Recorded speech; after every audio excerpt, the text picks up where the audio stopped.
প্রধান উপদেষ্টা থাইল্যান্ড সফরের পর 1,80,000 রোহিঙ্গা প্রত্যাবর্তনের বার্তা পৌঁছেছে রোহিঙ্গা শিবিরে।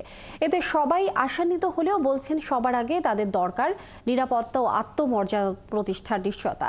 আর উখিয়া টেকনাফের বাসিন্দারা বলছেন ডক্টর ইউনূসের এমন উদ্যোগে তারা স্বাগত জানায়। কামরুল ইসলাম মিন্টুর তথ্য ছবিতে প্রতিবেদন। রমজানের জাতিসংঘ মহাসচিবকে সাথে নিয়ে কক্সবাজারের আশ্রিত রোহিঙ্গা ক্যাম্প সফরে এসে প্রধান উপদেষ্টা বলেছিলেন আগামী ঈদ যেন রোহিঙ্গারা স্বদেশে করতে পারে সেই ব্যবস্থার চেষ্টা হচ্ছে। রোহিঙ্গাদের ভাষায় প্রধান উপদেষ্টার এই বক্তব্যে সেদিন থেকেই আশায় বুক বেঁধেছে রোহিঙ্গারা। শুক্রবার থাইল্যান্ডের ব্যাংককে মিয়ানমারের জান্তা সরকার প্রথম ধাপে 1,80,000 রোহিঙ্গা স্বদেশে ফেরত নিতে রাজি হলে উখিয়া টেকনাফের রোহিঙ্গা শিবিরে দেখা যায় আনন্দ উচ্ছ্বাস। তারা ফিরতে চান তাদের ঘরে ভিটে মাটিতে। লিলি হালাল বিউটি সোপ, বিএসটিআই কর্তৃক সনদপ্রাপ্ত দেশের প্রথম হালাল বিউটি সোপ, দীপ্তিময় উজ্জ্বল ত্বকের জন্য।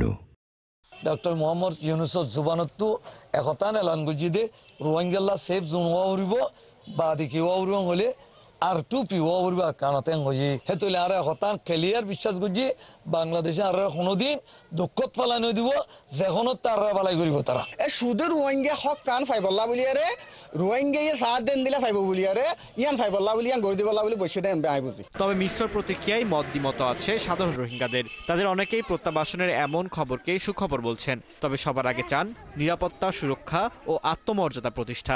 হিন্দিলা যদি দিলে তার যদি বাদ দেশে যদি সিকিউরিটি যদি তাইলে বাদ দেশের মানুষ যদি তাইলে তাদের আরে যাওয়ার কি তৈরি আছে অসুবিধা আর সেফ জোন দই আর আমরা দূর দূর যা ফ্যামিলি লিলে তেতে আড়ি বাড়ি গাড়ি বাড়ি টেলিভারি যাইবে যাইলে বেগুন যাইবেলা চাই আর আমরা আরো কোন জিনিস চাই দে আর এক পাড়ার মানুষ এটা অদত নাই, কিন্তু আমরা যদি ফারিদ দইলে এক পাড়ার মানুষ একবার হুমাতে এক পাড়া জায়গা ফারিদ দলিয়া না, কিন্তু আমরা আরো সুবিধা বেশি। রোহিঙ্গা নেতারা বলছেন প্রায় 8 বছরে তাদের প্রত্যাবাসন ছিল শুধু আশ্বাসে। বিশ্ব নেতারা চাইলেই যে কোনো সময় আরাকানে ফিরে যেতে পারে রোহিঙ্গারা। তবে প্রধান উপদেষ্টা ডক্টর ইউনূসের এই উদ্যোগ প্রত্যাবাসনের মুখ দেখবে বলে আশা তাদের। ওনারা তো আঞ্চলিক এবং আন্তর্জাতিক যে ইস্যুগুলো আছে এগুলো আমাদের আপনাদের চেয়ে সকলের চেয়ে অনেক বেশি ভালো বুঝেন এবং এগুলো নিয়ে তারা দীর্ঘদিন ধরে কাজ করছেন। সো এখন বাদবাকিটা আল্লাহ ভরসা। শুধু 1,80,000 নয়, একবার যখন আপনার প্রক্রিয়া আরম্ভ হবে আমার মনে হয় ইনশাল্লাহ সমস্ত রোহিঙ্গা যারা আছে তাদেরকে এই সরকার ফেরত দেবে। আমরা মনে করি এবারে এটি আলোর মুখ দেখবে এবং রোহিঙ্গা প্রত্যাবাসনের যে প্রক্রিয়া সেটি শুরু হওয়ার একটা আমরা আশার আলো দেখতে পাচ্ছি। এদিকে উখিয়ার বাসিন্দারা বলছেন রোহিঙ্গা সংকট সমাধানের একমাত্র পথ প্রত্যাবাসন, যে পথে পা দিয়েছেন ডক্টর মোহাম্মদ ইউনূস। 2007 সালে মিয়ানমারে নির্যাতনের মুখে বাংলাদেশে প্রবেশ করে 12 লাখ রোহিঙ্গা।